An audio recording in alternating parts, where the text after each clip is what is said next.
प्यारे बच्चों, आज हम सममित आकृतियों के बारे में और सममित रेखा के बारे में सीखेंगे। सबसे पहले हमें पता होना चाहिए कि सममित आकृतियां क्या हैं। जो आकृतियां बराबर अनुपात में होती हैं वे सममित आकृतियां हैं, और जो रेखा इन्हें दो समान भागों में बांटती है वो सममित रेखा होती है। सबसे पहले इसे हम कुछ आकृतियों के द्वारा सीखेंगे। हमारे पास ये कागज की आयताकार शीट है। यदि हम इसे बीच में से इस प्रकार मोड़ते हैं तो आप देखेंगे कि आगे वाले भाग ने पीछे वाले भाग को पूरी तरह से ढक लिया है, और यहां पर यदि हम इसे खोलते हैं तो इस प्रकार से आप देखेंगे कि मैंने इस लाइन को डार्क कर दिया है।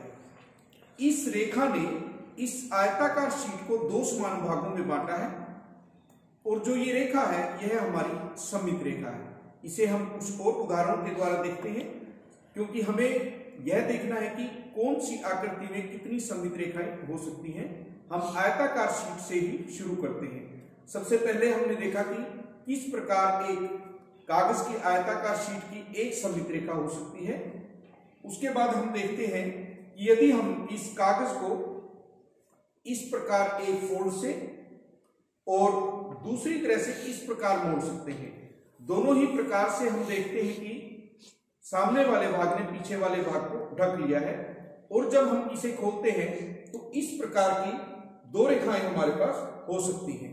हम कह सकते हैं कि आयताकार शीट की ये दो सममित रेखाएं हैं। अब हम तीसरा उदाहरण देखते हैं। यदि हम इस आयताकार शीट को इस प्रकार मोड़ते हैं तो हम देखते हैं कि यहां पर हमें एक्स्ट्रा भाग दिखाई दे रहा है, जो पीछे का भाग है। आगे वाले भाग ने उसे पूरी तरह से नहीं ढका। तो हम कह सकते हैं कि जो ये रेखा हमारी है वो सममित रेखा नहीं है, क्योंकि इस रेखा के इस तरफ का भाग अलग है तो इस तरफ का भाग अलग है। हम कह सकते हैं कि आयताकार शीट में दो ही सममित रेखाएं हो सकती हैं। अब हम एक वृत्ताकार शीट को लेते हैं। यदि हम इस वृत्ताकार शीट को बीच में से मोड़ दें तो आप देखेंगे कि इस प्रकार बीच से मोड़ने पर आयताकार शीट की तरह ही सामने के भाग ने पीछे के भाग को पूरी तरह से ढक लिया है, और हम यदि इसे खोलते हैं तो इस प्रकार हमें एक यहां पर रेखा दिखाई देगी जो हमारी सममित रेखा है। इसे हम दूसरी शीटों पर दिखा सकते हैं, और इस रेखा को यदि हम पेन की सहायता से बनाएं तो यह हमें इस प्रकार की दिखाई देगी। अब बात आती है कि आयताकार शीट में दो सममित रेखाएं थी, और वृत्ताकार शीट में कितनी सममित रेखाएं हमारे पास हो सकती हैं। आइए हम इसे दूसरी प्रकार से मोड़कर देखते हैं। एक और वृत्ताकार शीट हमने ली और उसे इस प्रकार से मोड़ा। फिर हम इसे खोलने के बाद दूसरे सिरे की तरफ मोड़ते हैं तो हम देखते हैं कि इसमें खोलने के बाद दो रेखाएं हो सकती हैं, और यदि हम इन्हें दिखाएं तो यह इस प्रकार आपको दिखाई देगा। आप देखिए, ये दोनों ही वृत्त के व्यास होते हैं जो केंद्र से होकर गुजरते हैं। क्या आप वृत्त के इनसे अधिक व्यास खींच सकते हैं? आइए देखते हैं। हम एक और वृत्ताकार शीट को लेते हैं, उसे इस प्रकार मोड़ा, सामने के भाग ने पीछे के भाग को पूरी तरह से ढक लिया। उसके बाद खोलने के बाद इसे इस प्रकार मोड़िए। हमारे पास पहले की तरह ही सामने के भाग ने पीछे के भाग को पूरी तरह से ढक लिया है। उसे दूसरी तरह से मोड़ते हैं। इसे हम इस बार इस प्रकार मोड़कर देखते हैं। इस बार भी हमारे पास उसी प्रकार भाग बने हैं। उसके बाद हम इसे दूसरी तरफ मोड़ते हैं, और आप देखेंगे कि आप कितनी बार भी वृत्ताकार शीट को यदि मोड़ते हैं तो आपको सममित रेखा प्राप्त होती है। और हम इसे खोलने के बाद देख सकते हैं कि हमारे पास इस तरह से अनेक सममित रेखाएं हो सकती हैं, क्योंकि वृत्त पर हमारे पास अनेक बिंदु हैं। जब भी हम दो सामने के बिंदुओं को लेके इसे मोड़ेंगे तो हमें एक नई सममित रेखा प्राप्त होगी। अब हम त्रिभुजों की बात करते हैं। सबसे पहले देखिए, हमारे पास ये एक समद्विबाहु त्रिभुज है। यदि हम इसे इस प्रकार बीच में से मोड़ते हैं तो हम देखते हैं कि दोनों ही भाग समान हैं। और हम इसे जब खोलते हैं तो जो हमें रेखा प्राप्त हुई है जिसने इसे दो समान भागों में बांटा है वो हमारी सममित रेखा होगी। यदि हम इसको दूसरे तरीके से मोड़ने की कोशिश करें जिसमें हम इस प्रकार मोड़ सकते हैं तो हम देखेंगे कि इसके पीछे का भाग आपको दिखाई दे रहा है, इसलिए हम कह सकते हैं कि जो ये रेखा थी ये इसकी सममित रेखा नहीं है। इस समद्विबाहु त्रिभुज की सममित रेखा एक होगी। अब हम समबाहु त्रिभुज की बात करते हैं। ये हमारे पास एक समबाहु त्रिभुज है जिसकी सभी भुजाएं बराबर है। सबसे पहले हमने इसे इस प्रकार मोड़ा और आगे के भाग ने पीछे के भाग को पूरी तरह से ढक लिया। आप दूसरे किस तरीके से इसे मोड़ सकते हैं, हम इसे इस प्रकार भी मोड़ सकते हैं। यहां भी उसी प्रकार दो समान भाग बने हैं। हम तीसरे किस प्रकार से इसे मोड़ सकते हैं, इस प्रकार हम इसे मोड़ सकते हैं। हम देखते हैं कि जब भी हमने इसे मोड़ा तो इसके दो समान भाग हैं, आगे का भाग पीछे के भाग को पूरी तरह से ढकता है। और जब हम इसे रेखाओं को डार्क करेंगे तो हमारे पास इस प्रकार से तीन सममित रेखाएं प्राप्त होंगी। आपको ध्यान रखना है कि समद्विबाहु त्रिभुज में हमारे पास एक सममित रेखा, समबाहु त्रिभुज में हमारे पास तीन सममित रेखाएं बनेगी। अब हम विषम बाहु त्रिभुज की बात करते हैं। ये हमारे पास विषम बाहु त्रिभुज है जिसकी भुजाएं अलग अलग लंबाई की हैं।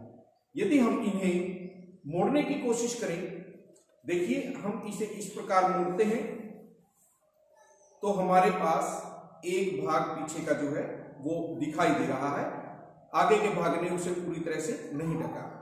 यदि हम इसे दूसरे तरीके से मोड़ने की कोशिश करें तो यहां पर हम देखते हैं कि ये भाग हमें दिखाई दे रहा है। इस प्रकार आप कह सकते हैं कि विषम बाहु त्रिभुज में कोई भी सममित रेखा नहीं होगी। आइए अब हम वर्गाकार आकृतियों की बात करते हैं। सबसे पहले हम एक वर्ग को लेते हैं और उसे मोड़ने की कोशिश करते हैं। यह हमारे पास एक वर्गाकार कागज की शीट है। जब हमने इसे इस प्रकार से मोड़ा तो आयताकार शीट की तरह ही इसके भी दो समान भाग बने और आगे के भाग ने पीछे के भाग को ढक लिया। जब हम इसे खोलते हैं तो इस प्रकार आपको एक रेखा प्राप्त होगी जिसे हम सममित रेखा कहेंगे। अब प्रश्न ये है कि वर्गाकार कागज की शीट की कितनी सममित रेखाएं होंगी। सबसे पहले हमने देखा कि इस प्रकार एक रेखा बनेगी, उसके बाद हम देखते हैं कि दूसरी रेखा किस प्रकार होगी। हम इस वर्गाकार शीट को इस प्रकार उसके विकर्ण के बीचों बीच हम मोड़ सकते हैं, जिससे कि उसे खोलने के बाद हमें इस प्रकार विकर्ण से भी एक सममित रेखा प्राप्त होगी। हम कह सकते हैं कि वर्गाकार शीट में एक और सममित रेखा बनेगी। अब हम देखते हैं कि इसमें कितनी सममित रेखाएं कुल बनेगी। सबसे पहले हमने वर्गाकार शीट को इस प्रकार मोड़ा जिससे हमें एक सममित रेखा प्राप्त होगी। उसके बाद हम इसे इस प्रकार मोड़ेंगे, दूसरी सममित रेखा। इसके बाद यदि हम इसे इस प्रकार मोड़े तो भी हमें दो समान भाग प्राप्त होंगे और उसके बाद हम इसे इस प्रकार मोड़ सकते हैं जिससे कि हमारे पास एक और सममित रेखा प्राप्त होगी। हम कहेंगे कि हमारे पास वर्गाकार शीट में चार सममित रेखाएं प्राप्त होंगी। तीन सममित रेखाएं हमने दिखाई हैं, 1, 2, 3 और चौथी सममित रेखा हमारे पास इस तरह से प्राप्त होगी। अब हम देखते हैं कि और किस प्रकार हम सममित आकृतियां बना सकते हैं, क्योंकि हमने कागज की शीटों से सममित रेखाओं को सीखा है। उसके लिए सबसे पहले हम एक कागज को लेंगे। यहां पर मैंने एक कागज को इस तरह से फोल्ड कर दिया है। फोल्ड करने के बाद आप इंक लीजिए और इस कागज की शीट पर हम इस तरह से इंक को डाल देंगे और हम इसे इस प्रकार यहां से मोड़ देंगे और उसे थोड़ा सा प्रेस करेंगे और जब आप इसे खोलेंगे तो इस प्रकार की आकृति को प्राप्त करेंगे। आप देख सकते हैं कि यहाँ पर जो हमारा फोल्ड था, जिस रेखा को यदि हम मिलाएं तो उसके दोनों ही तरफ एक जैसी आकृतियां बनी हैं। यदि आप इस रेखा को लें तो आप कह सकते हैं कि यह आपकी एक सममित रेखा। इसके अलावा आप बहुत सी आकृतियां बना सकते हैं और देख सकते हैं कि सममित आकृति आप किस प्रकार लेंगे।